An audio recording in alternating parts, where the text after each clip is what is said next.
देश दुनिया की हर बड़ी खबर दे हुणे डाउनलोड करो number 1 news app Dainik Savera times. मुझे लगता है ये बहुत दुख की बात है कि इस देश का इतना एक मूल अंश जो है, इस अर्थव्यवस्था का इतना मूल अंश जो है, जो किसान है, वो जो अन्नदाता है इस देश का, वो आहत है, वो सड़कों पे उतरा हुआ है, वो इतनी ठंड में, कड़कती ठंड में वो बाहर सो रहा है। मुझे लगता है कि ये ऐसी बर्बरता क्यों?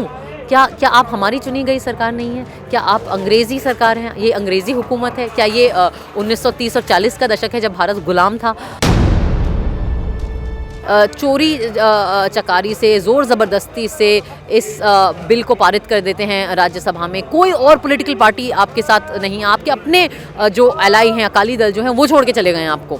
मतलब तो पूरा अगर देश आवाज़ उठा रहा है, कुछ तो गड़बड़ होगी। जो हमारा पंजाब का जो 2.5 किलो का हाथ है वो गुम हो चुका है, उसकी सुरक्षा भी बढ़ चुकी है। और साथ ही साथ जो बॉलीवुड की अदाकारा कंगना टिप्पणी करती है बार बार, ये खालिस्तानी है, आतंकवादी है।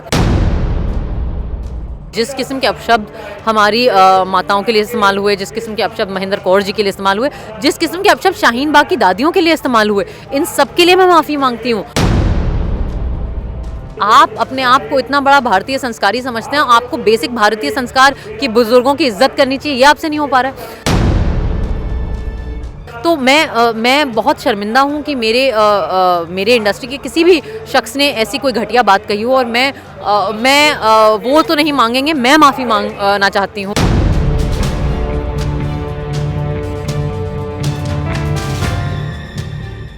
किसान अंदोलन ਦੇ ਵਿੱਚ ਅਸੀਂ ਗੱਲ ਕਰੀਏ, ਕਿਸਾਨ ਲਗਾਤਾਰ ਆਪਣੇ ਹੱਕਾਂ ਦੀ ਦਿੱਲੀ ਵਿੱਚ ਡਟਿਆ ਹੋਇਆ। ਇੱਕ ਜਾਣਿਆ ਪਛਾਣਿਆ ਨਾ ਸਵਰਾ ਭਾਸਕਰ ਇੱਥੇ ਆ ਕੇ ਕਿਸਾਨਾਂ ਦਾ ਹੌਸਲਾ ਬੁਲੰਦ ਕਰਦੇ ਨੇ, ਔਰ ਨਾਲ ਦੀ ਨਾਲ ਜੋ ਇਕੱਠ ਹੈ ਉਸ ਨੂੰ ਇੱਕ ਚੰਗੇ ਨਜ਼ਰੀਏ ਨਾਲ ਦੇਖ ਕੇ ਸੈਂਟਰ ਸਰਕਾਰ ਤੱਕ ਗੱਲ ਲੈ ਕੇ ਜਾਣਾ ਚਾਹੁੰਦੇ ਨੇ। ਸਤਿ ਸ਼੍ਰੀ ਅਕਾਲ मैम, इतना बड़ा इकट्ठ हो गया, इतना बड़ा मतलब रश हो गया, इतना बड़ा आंदोलन चल रहा है, पूरे विश्व में ऐसा आंदोलन कहीं नहीं हुआ होगा, फिर भी केंद्र सरकार टस से मस नहीं हो रही। हालांकि सारे विश्व में जितने भी NRI जो हैं पंजाब के जो नौजवान हैं, बाहर की सरकारें हैं, सब ये कह रहे हैं कि ये आंदोलन जो चल रहा है ये पूरा शांत भई चल रहा है, पीसफुली चल रहा है, बट फिर भी केंद्र सरकार इनको पानी की बौछारें डालती हैं, कंडियाली तार के उनका रास्ता रोकती है, कभी गड्ढे कर देती हैं। इसे क्यों होता है हर बार? नहीं, ये बहुत दुख की बात है, और मुझे लगता है कि हम सबको एक समाज के तौर पे, इस देश के तौर पे शर्मिंदा होना चाहिए कि हमारे देश का जो हमारे देश की अर्थव्यवस्था का जो सबसे मूल अंश है, जो किसान है, ये एक ऐसा देश है जहां आज भी 60% आबादी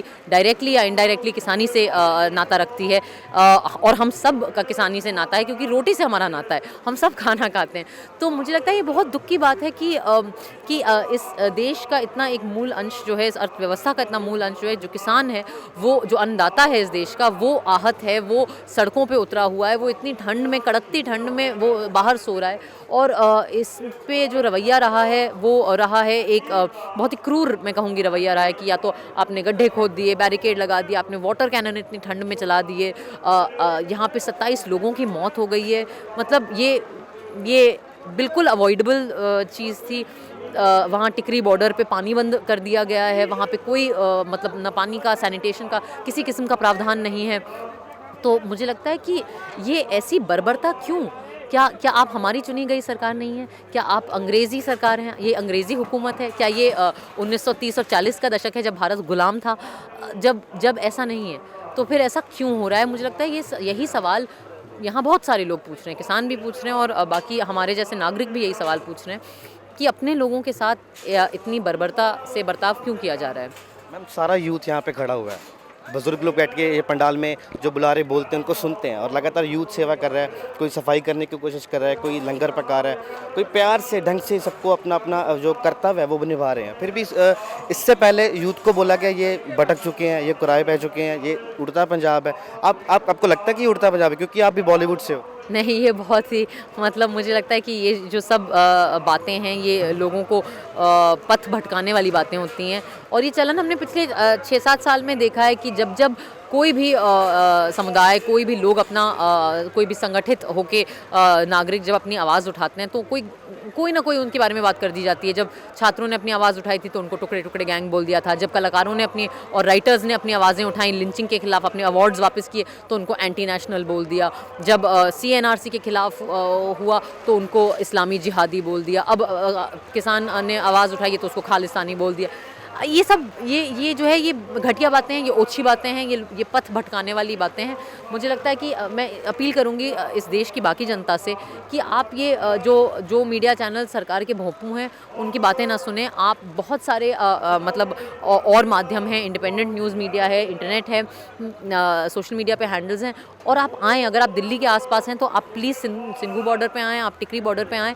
मैं आके यहाँ इतना छोटा महसूस कर रही हूँ कि हम जैसे लोग जो इतने कंफर्ट में अपने मैं एक एक्ट्रेस हूँ, मैं डाइट करती हूँ, मतलब मैं डाइट ही नहीं कर पाऊँगी अगर किसान अपना काम नहीं कर पाएगा। हम लोग बाहर जाते हैं, पिज़्ज़ा खाते हैं, बर्गर खाते हैं। कौन उगा रहा है ये गेहूँ जिससे ये पिज़्ज़े और बर्गर बन रहे हैं, जिनसे हमारी पार्टियाँ चल रही हैं? तो मुझे लगता है कि ये समझने की ज़रूरत है हम सबको। और ये सोच कि किसान इतना बेवकूफ़ है या इतना जाहिल है जो अपना फ़ायदा ही नहीं जानता, वो अपनी समस्याएं नहीं जानता। आप मुझे ये कह रहे हैं कि जो शख्स रात दिन खेत में मेहनत करता है वो अपनी असलियत नहीं समझता है, वो अपना हानि और अपना लाभ नहीं समझता है, लेकिन AC स्टूडियो में बैठे न्यूज़ एंकर समझते हैं किसानी की असली कठिनाई।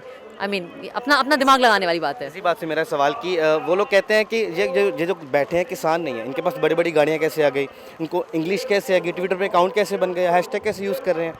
नहीं, मैं बस ये कहूँगी कि देखिए किसान जो है वो बॉलीवुड की फिल्मों में सिर्फ नहीं होता है। ये जो हरिया किसान का एक जो पूर्वाग्रह बनाया है और स्टीरियोटाइप बनाया है, आपको असलियत का ज्ञात नहीं है। आप निकलें, आप खेतों में आएँ, आप देखें। ये तो अच्छी बात है ना कि किसान अंग्रेजी बोल रहा है, ये अच्छी बात है कि किसान के पास आईफोन है, ये तो अच्छी बात है ना कि किसान तरक्की कर रहा है। अगर किसान तरक्की नहीं करेगा तो देश तरक्की कैसे करेगा?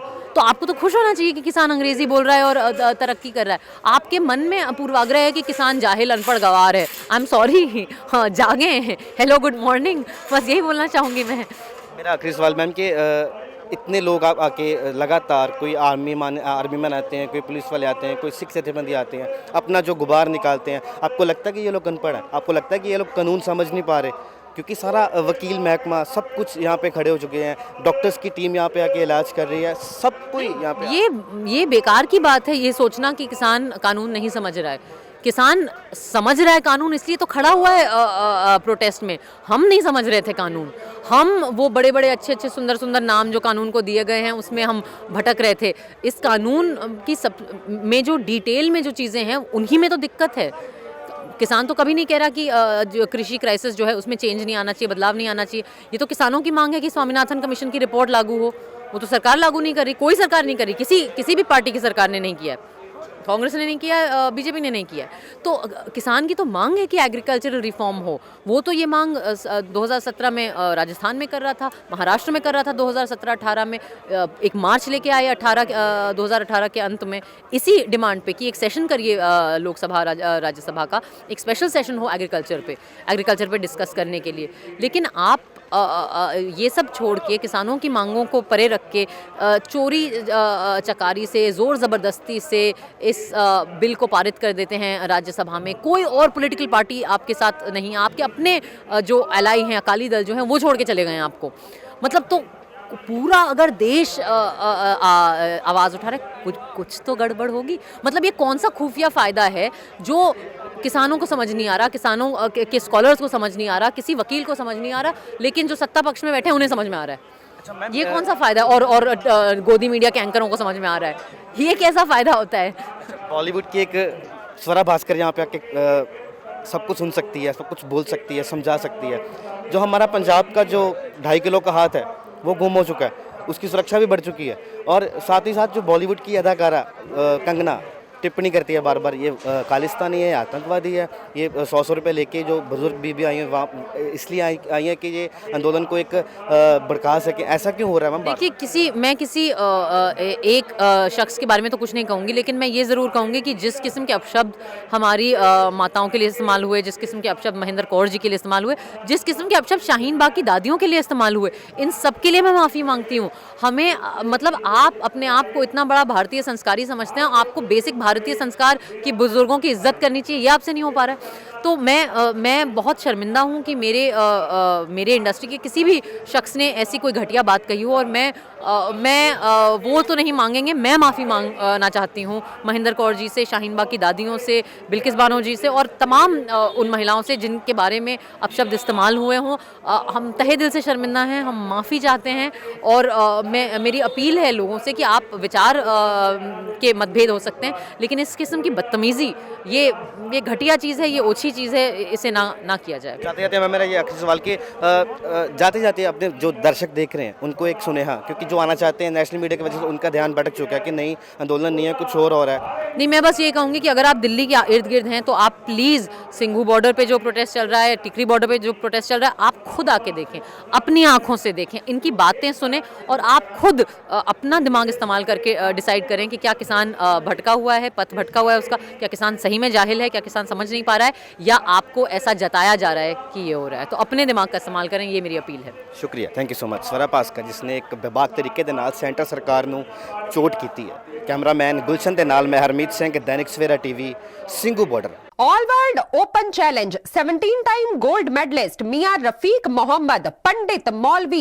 बेगम, तांत्रिक, इन चोरा ठग्गां तो सावधान। स्पेशलिस्ट वशीकरण, सट्टा नंबर, लव मैरिज, पति पत्नी च अनबन, विदेश च पक्का होना, कारोबार दा ना चलना, सिर्फ 31 घंटिया विच समाधान। फ्री फ्री फ्री मियां रफीक मोहम्मद। मोबाइल 84 374 94 647, 84 374 94 648।